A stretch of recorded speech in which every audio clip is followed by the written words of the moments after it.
Welcome to a special broadcast of District of Conservation, simultaneously broadcasting on YouTube. We're joined by a very special guest, OJ Oleka, from the State Financial Officers Foundation. We're going to be talking about ESG.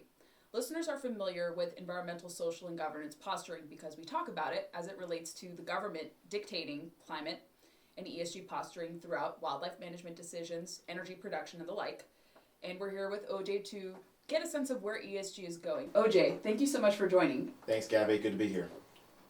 Briefly introduce yourself. How'd you get roped into fighting ESG, and then go into what SFOF does, please. Well, I actually got roped into ESG fighting through SFOF because I was interested in it. Really, to understand the whole perspective, you got to know where I came from. My parents came to this country from Nigeria before I was born. They worked hard. They played by the rules. My parents saved every penny that they could. My dad became a professor, got his PhD. My mother became a labor and delivery nurse. And they got to buy a house in Frankfurt, where I grew up, put me and my sisters through college, and live the American dream. And the reason why that's so important to how I got involved in ESG is because when I think about our country, I think about greatness. I think about people coming here the right way, legally, people working hard and being able to have the opportunity to achieve whatever God-given dream and whatever God-given talent that they have. But with ESG, particularly the S, which we'll get into in terms of the social part, people say that none of that really matters, that the idea of working hard and having merit as an important part of what you do is irrelevant.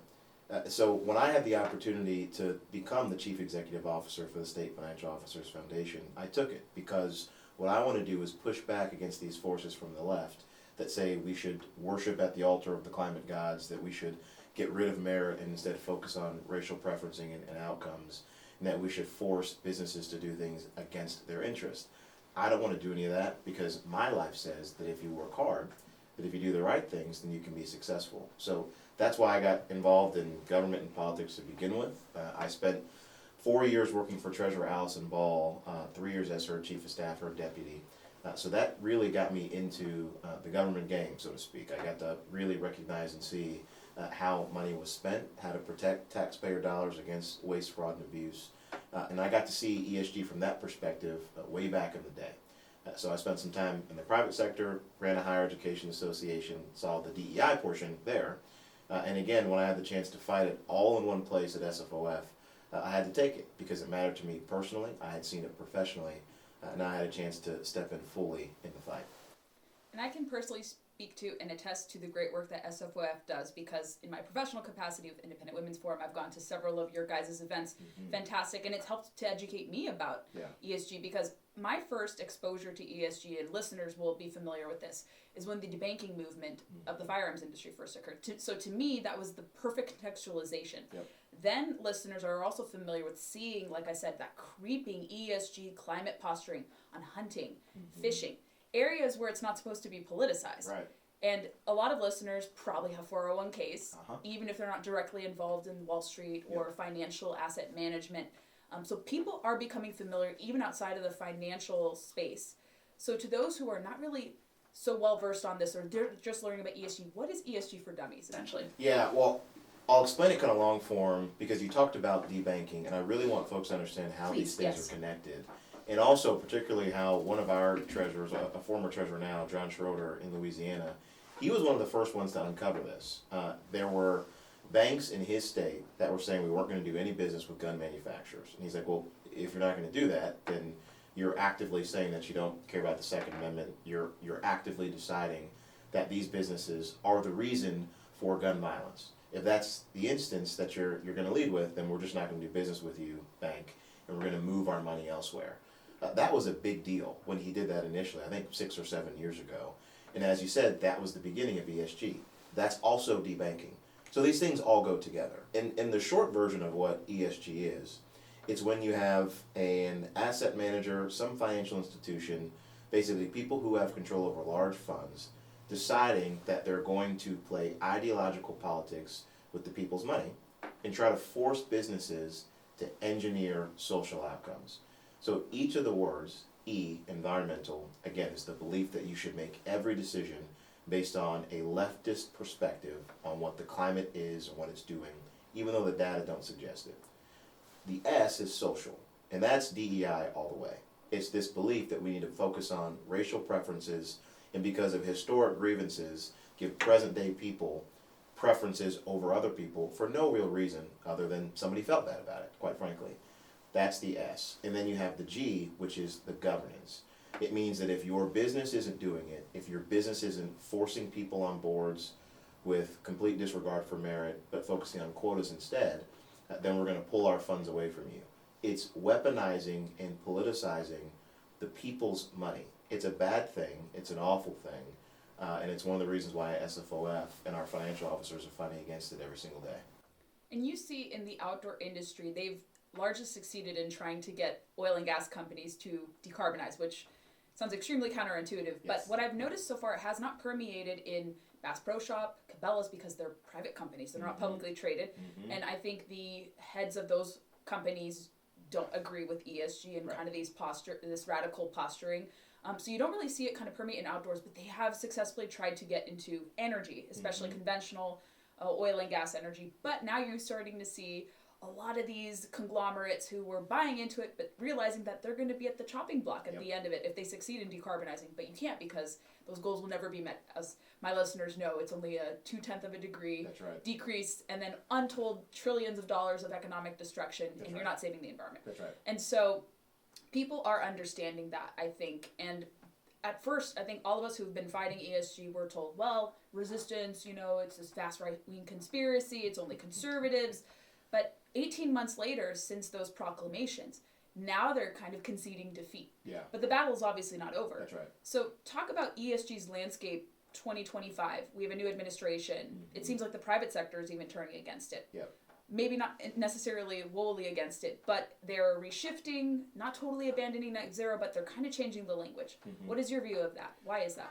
Well, the reason why is because a lot of folks really weren't for this to begin with. Like, it's largely being pushed by a few big players. You've got the asset managers. BlackRock is the main key player there because they control so many assets. They do so much investment.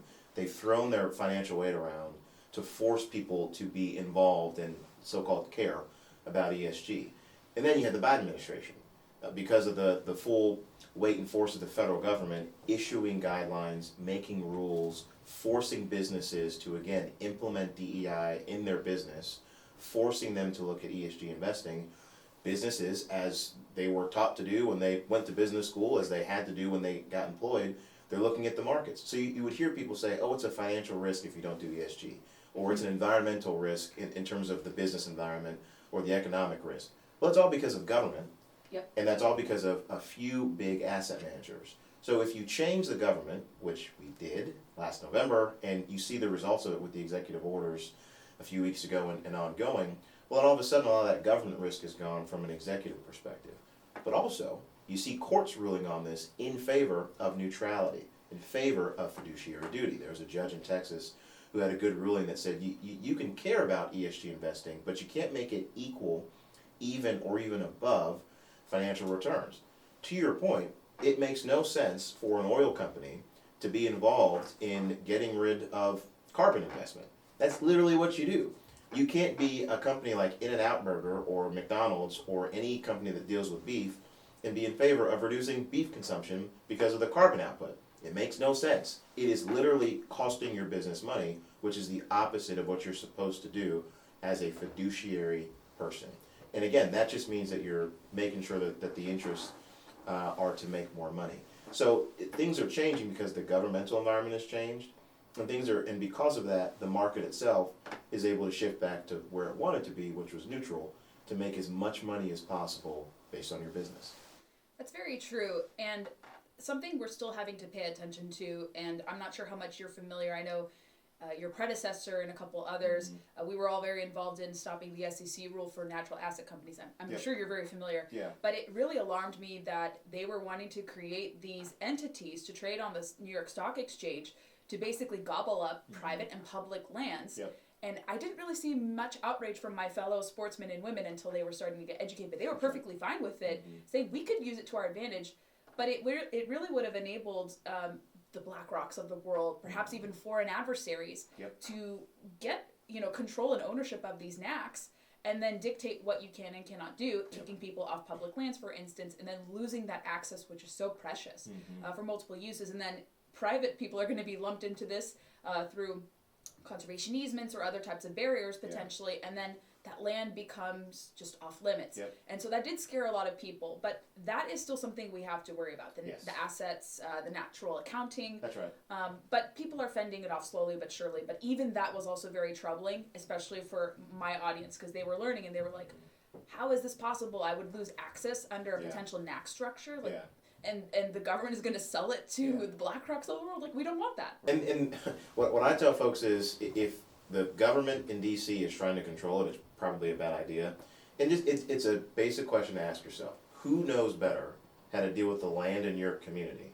You, the people who are hunting, fishing it every single day, or some bureaucrat in Washington who can't even name the town that you're in? I mean, it's pretty much a no-brainer. So for us this year, to go back to your question, I did not answer in terms of what's on the docket in 2025. It is going on offense. As I said, it felt like we were on defense for a while, but now we've got some great new team players, some all-stars in the game, and President Trump and the leadership in Congress and Vice President Vance. And our focus is we're going to ask them to effectively codify a lot of this stuff, the legislation that we think is important, but then also from an executive perspective, let the agencies put out new rules. Say, we're actually going to do rulemaking, we're going to do guidance, we're going to do oversight that says making money for a business is the most important thing that it's supposed to do.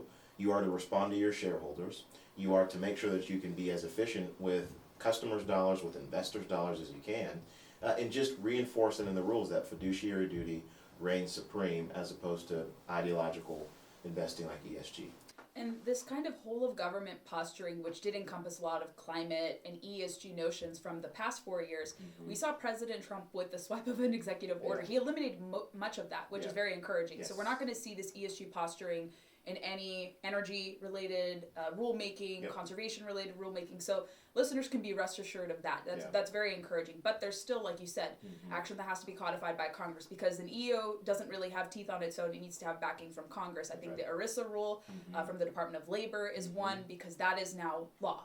That is now an official regulation, and a lot of people have seen their 401ks depreciate as a result of that, going in with all these extraneous non-pecuniary factors being considered. So people still have to kind of watch out for that. But you're right, from the regulatory side, we do have champions of freedom who are trying to stave off the influence of ESG, and then hopefully the private sector will follow. But what else is SFOF working on specifically this year? Yeah, we have a big push with debanking. And again, debanking is when a bank decides that because they don't like your politics, they don't like your faith, they can decide not to do business with you.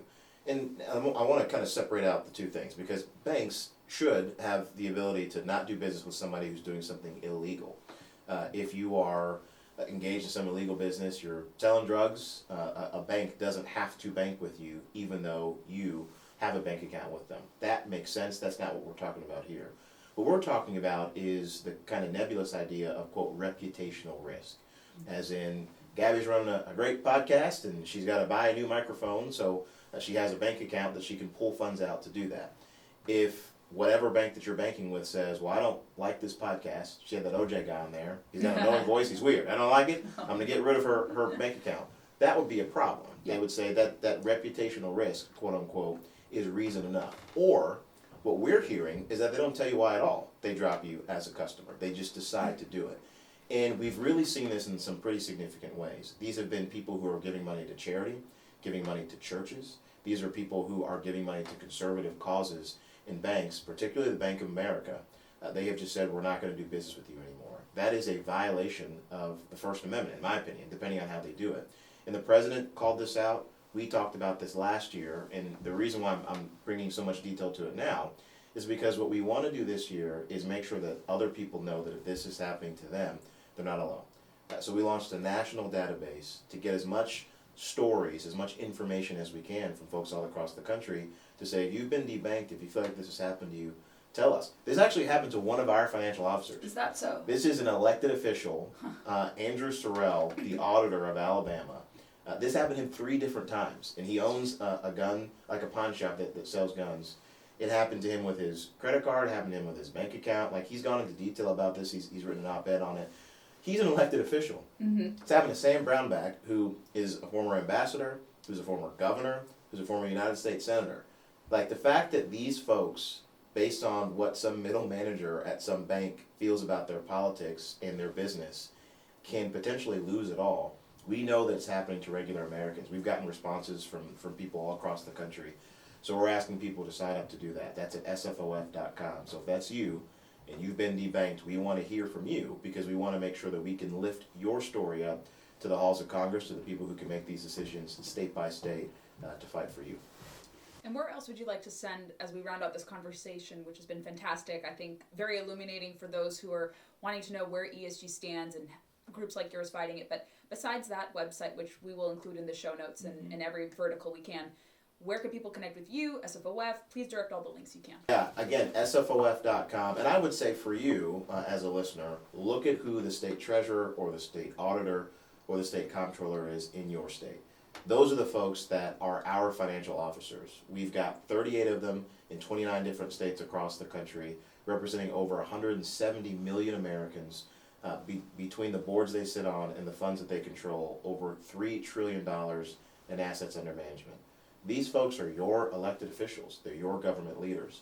So go to their websites, again, the ones that believe in economic freedom and free markets. Depending on where you are, you may not have a treasurer or auditor that fits in with that, but go to their website, come see us, follow us on social media, and tell us exactly the things that matter to you in terms of how your money's being spent, how you want to see transparency in government, how you want to see efficiency in government, because those are the things that we fight for and that our financial officers fight for every single day.